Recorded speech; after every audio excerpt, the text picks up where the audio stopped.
Aspetta, come on. When you work as a tour guide in Italy, you find yourself talking a lot about popes. Popes are always involved in Western history.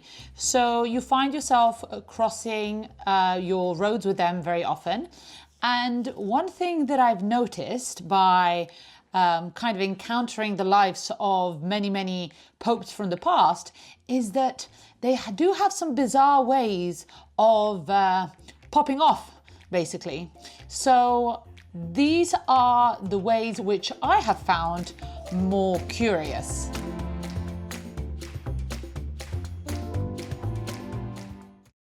Before I list you my top 6 weird ways to go for a pope, which is the normal way. Like, if we have 6 weird ways that we're going to be talking about today, what should be the normal way for, I'm not talking about the popes today, of course. I'm talking about, historical, long time ago, so no offense. So what was the average normal way to go for a pope of the Renaissance or of the Middle Ages? So the normal way to go would be gout. Okay, gout which is the inflammation that you get from uric acid. Unfortunately, it is a problem also for people to this day. But a lot more people used to die of it in the past, and it used to actually be nicknamed the Pope's illness because of so many popes that were afflicted with this. And that in fact died of this. Also, a lot of other famous people like Lawrence the Magnificent, many Medici people, many Medici family members suffered from gout or died from gout. So it was very common. The lifestyle which was associated with some of these people that I've been mentioning also was not very helpful for someone that was predisposed to gout. So an overindulgent lifestyle is often connected to having a bad time with gout, basically. Of the 6 top 6 weird ways to die for a pope, at number 6 we have an illness which was not uncommon at the time, and a lot of people during this period were suffering from it. We're talking about the 1500s, and it spread quite wide, but maybe it's not a way that you would have associated with a pope. I mean, probably once you've seen a few of my videos, you will be associating this kind of behavior with popes. But at this point, maybe you're not associating this kind of behavior with representatives of the Catholic Church. But long story short, at position number 6, we find syphilis. So Julius II died of syphilis. I don't think he caught it from sitting on a toilet seat. I did look a little bit deeper into his particular case. Obviously, a lot of important famous people were dying of syphilis, had syphilis, and so forth. So I looked into who were the people that we know him to have had a long-lasting relationship with. And one was a woman with which he also had children. And one was a man who did not die of syphilis. He was actually a cardinal, and this cardinal actually was killed by Julius II's nephew. So Julius II's nephew killed his lover, and so I guess we'll never know if he caught syphilis as well. Anyway, this was position number 6. So at position number 5, we have poison. Maybe it's not something so unthinkable, because we're always thinking of the drama and of the intrigues which are kind of in the setting of the Renaissance period. The thing about poison is that we can't confirm it. So we have a lot of instances in which we suspect that there was poison involved, and often people would jump straight to that. So maybe you die of an illness, but people would always be like, oh, he was poisoned. So we don't know exactly how many times it actually happened, but it is funny to see how often it is suspected. Okay, so cases in which people threw around the possibility of there having been a poisoning were the famous cases of Pope Leo X. So Pope Leo X, you might remember him. We talked about him in the episode about Lutheranism and olive oil. And there you probably got a good idea of the fact that he loved to party. And also he was very good at making enemies. So straight away when he died, people thought about poisoning. So much so that his cupbearer was arrested and then later released, and his master of ceremonies asked for an autopsy, which never was actually done. Other cases in which there was suspicion of maybe poison involved was Alexander VI, which was the Borgia Pope. His death most probably happened for malaria. Because other people in his circle died of malaria in those days. But I think that everyone prefers to think that he died of poisoning because he was obnoxious. So everyone hated him. So everyone was like, oh my God, I hope someone poisoned him. You know, it was just much better ending for his life for him to be dead by poison than by malaria. So there's actually a very detailed description about his death. Again, because people couldn't wait to hear about him dying, to be perfectly honest.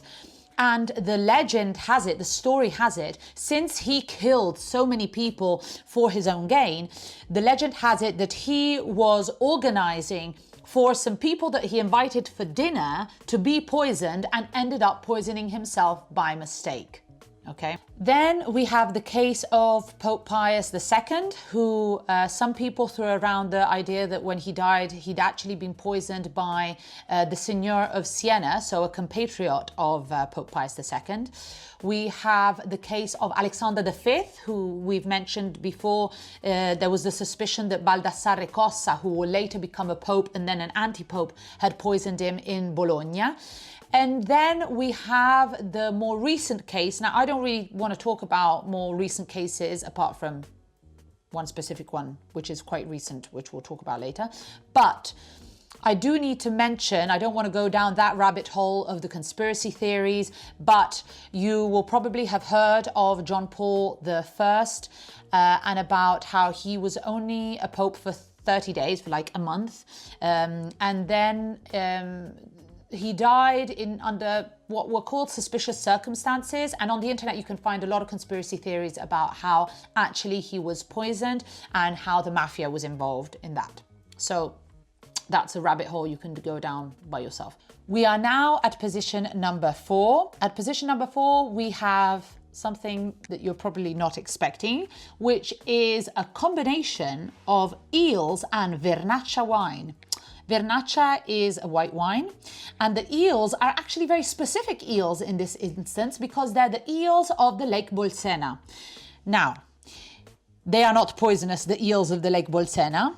They are just these specific ones because the Lake Bolsena was part of the Papal States and was a preferred destination, tourist destinations for popes. So a lot of them have spent time there and enjoyed the eels of the lake, because you have to understand that eels are a delicacy during the Middle Ages and during the Renaissance period. They're quite fatty and they just lend themselves very well to grilling. So it was a typical thing for rich people to be able to indulge in eating eels.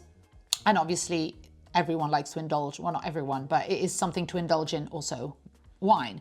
Why am I being so specific? Because Martin IV is quoted as having died of too much eels and too much Vernaccia wine, so the eels of the Bolsena Lake, by Dante Alighieri, the writer of the Divine Comedy.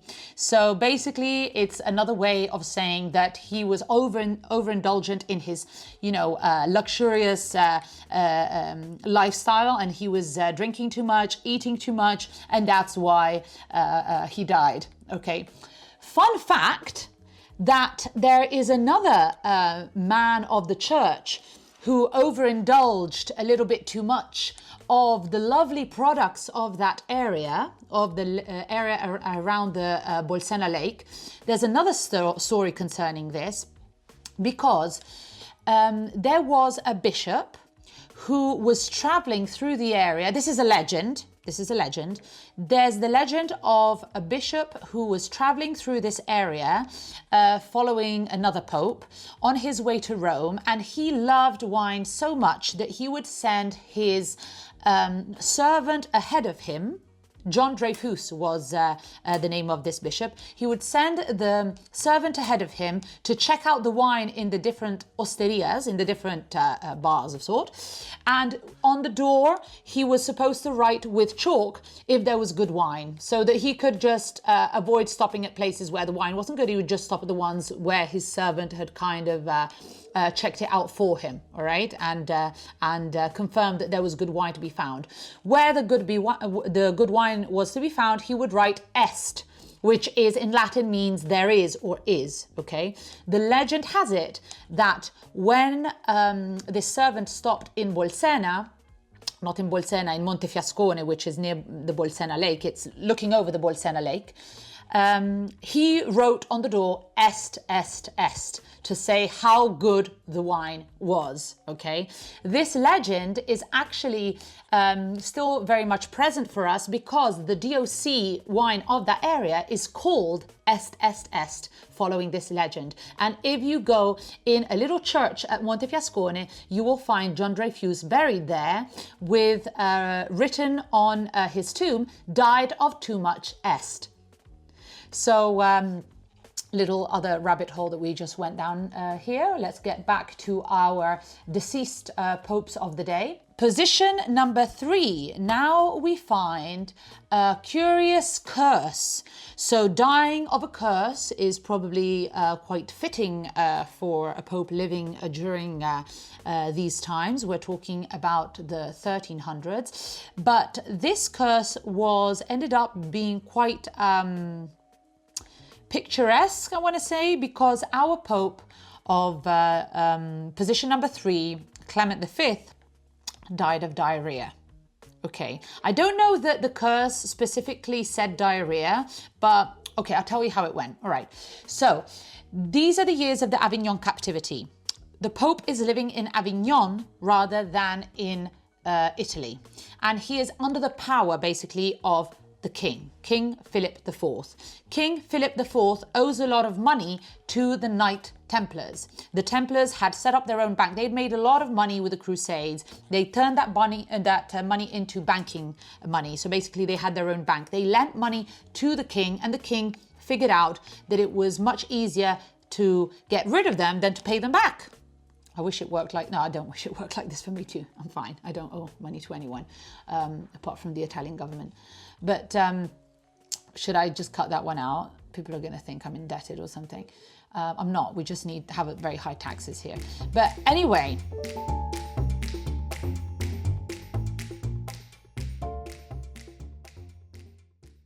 So Clement V is being coerced by King Philip IV into declaring the Knight Templars heretics, okay? So they make up a whole load of junk about the Knight Templars, saying that they're heretics, saying that they're doing these weird rituals where they kiss the devil's bottom, all kinds of things like this, just so that they can dismantle this order. And it all comes to an end in 1314 when the major heads of the order are being burnt at the stake. Okay, one of the heads of the order is recorded, maybe more legend than anything, but still he is recorded as cursing the people who were involved in the demise of the Knight Templars. His name was Jacques de Molay, I think that's how you pronounce it. Jacques de Molay cursed Philip IV, who effectively within a year died in a hunting accident, and the Pope, who within a month died of diarrhea. At position number 2, we have literally the reason why I knew that one day I would make a video about weird ways to die for a Pope. Because when I read this, I was like, what the actual hell? okay? We have, so the way of death is indigestion. So we have a lot of people dying of indigestion apparently, but more specifically, the one that I find interesting is, and it's a lot more common than I ever would have imagined, dying of eating melon. Like, so we have a pope who died from eating 2 melons. Apparently they were rather big. So when I first read this, I thought, like, did Paul III try to swallow whole 2 melons? No, it can't have been that. So he ate these 2 big melons and then died. Now, is it indigestion? Because if there's a lot of water in melon, right? So that waters down the kind of the all those little enzymes that you have in your tummy, which need to break down the food that you're eating. If they're watered down, then you have a hard time digesting the other things that you're eating. And that I know that melon can give you a little bit of indigestion if you eat a load of food with it, because it's watering down those enzymes in your tummy. I know that much. I know watermelon does the same too. But to die of it just seemed rather over the top. Then I went down this really weird rabbit hole where I discovered that apparently there were a lot of people who were considered as having died from eating melon. So the concept of the people of the time was that melon is cold, and I don't mean cold in the sense that it came from the fridge. I mean cold as in the doctors and the medicine of the time was still relying on this ideology, which started with Galenus, which was a Roman doctor, that foods could be divided into like cold foods and hot foods, and not as in hot like from the oven or cold from the fridge, but like that had this intrinsic property. To give you an idea, prosciutto is considered a hot food, and melon is a cold, and that's why they go well together. In fact, prosciutto and melon, which is a traditional antipasto, a traditional starter for us, comes from that concept, comes from Galenus, okay? So the concept was that eating too much melon is eating some too much cold thing, which will freeze your guts and you won't be able to digest. To be fair, Italians are obsessed with you catching a cold. Like in Italy, we have the colpo d'aria, which doesn't exist apparently in any other part of the world but Italy, where you just leave the house and you don't have a scarf on, and then the people are going to lose their mind because you're going to catch this colpo d'aria. How you translate it? Like being hit by the air, okay? Like especially grandparents are obsessed with you catching a cold in Italy. Doesn't exist in England where it's much colder, so I don't know. But so apparently this was what people believed was the reason why melon was so dangerous, okay? And we've had many people, as I said, recorded as dying of this. I also discovered that there are illnesses that you can catch from melon, especially in other times where hygiene was, different than today, where you can get listeria, you can get salmonella if it's not washed properly. And so we've had a lot of like cases where people have died of this in the past. So maybe that's why people were dying of melon. Anyway, it is kind of a mystery in itself, this situation that we have with people dying of melon. So let me know if you know more about this in the comments below. So before we talk about position number 1, there are also cases where it could be a number of reasons and we don't know exactly which one. And in fact, there is one Pope, Benedict XI, who could have died, he died of diarrhea because of indigestion, because of figs that maybe were poisoned. So it's like he could have been at position, any of the positions before basically. So a lot of these ways of dying are connected, as you can see.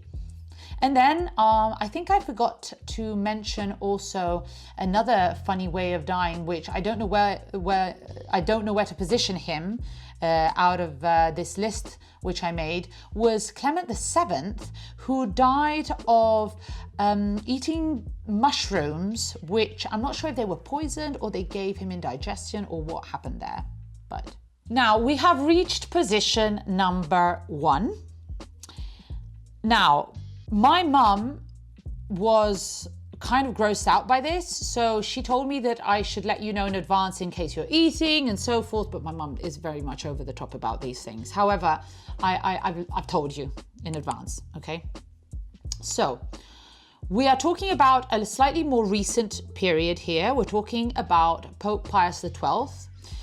So we are in the 50s, okay? So relatively recently. Pope Pius XII became quite close friends with this guy who was his personal doctor. Okay, and this personal doctor of his, called Galeazzo Lisi, was one of those doctors that are a little bit more on the experimental side, let's say.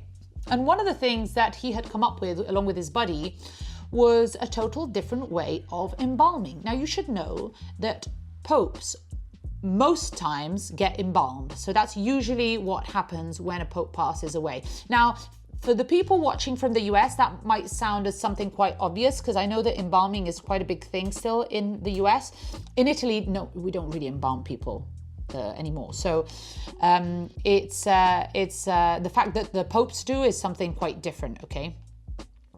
Usually when you embalm people, when you mummify, you know, the consensus of everyone that works in this industry since like thousands of years ago till today is that you take out the internal organs, because the internal organs are going to rot and are going to make everything else rot, okay? So like mummification, embalming 101 is like you take out the intestines, the internal organs, all of that stuff. So Galeazzo Lisi and his buddy came up with the idea where, like an innovative way of doing this, where you leave everything inside, you put a load of herbs in there, which are apparently he sold it to the Pope as they were the same herbs that they used for Jesus. And so I guess Pope Pius XII was sold on that. And he loved the idea of being left all in one piece as Jesus was. And so that's what they went for. Because Pope Pius XII left in his will that this is how he wanted his body to be treated, and by whom? So by this Galeazzo Lisi guy. Galeazzo Lisi, also, by the way, he stays next to Pope Pius XII in the days in which he is dying, which is quite slow and he suffers a lot as he's dying. And Galeazzo Lisi takes a load of pictures and then sells them to the newspapers later on, which also gets him into a load of trouble. But, you know, that's another story. So his method of embalming meant leaving everything inside, putting a load of herbs, and then covering everything in plastic, a little bit like in cling film, which, I mean, I don't know much about embalming, but to me does not sound like it's gonna work. And in fact, it didn't. And basically, it actually accelerated the decomposition, so much so that the body started getting more and more and more bloated. And finally, we had a situation in which the Swiss guards, which were guarding the Pope, were fainting because of the smell. Okay, and they had to be replaced much more often than usual. Finally, when it was being moved to be put on show in the church for the believers to come and see, it actually exploded. So it got to a point that it was so swelled up that it actually exploded. And so much so that when real professionals came along to take care of what was left and make it presentable, they had to put a wax mask on because he was absolutely not presentable to the public. So I guess position number one is the exploding Pope, which I never thought I would say on camera. So obviously Galeazzo Lisi did not have a lot of clients after that. And yeah, so this was position number one, and this is the story of the day. Let me think what you think. Let me know what you think in the comments below. Let me know if there are cases which I haven't mentioned here that you would have listed as curious ways to go for a pope, and or for anyone else, in fact. Let me know in the comments below, and I hope you have a lovely day. Bye.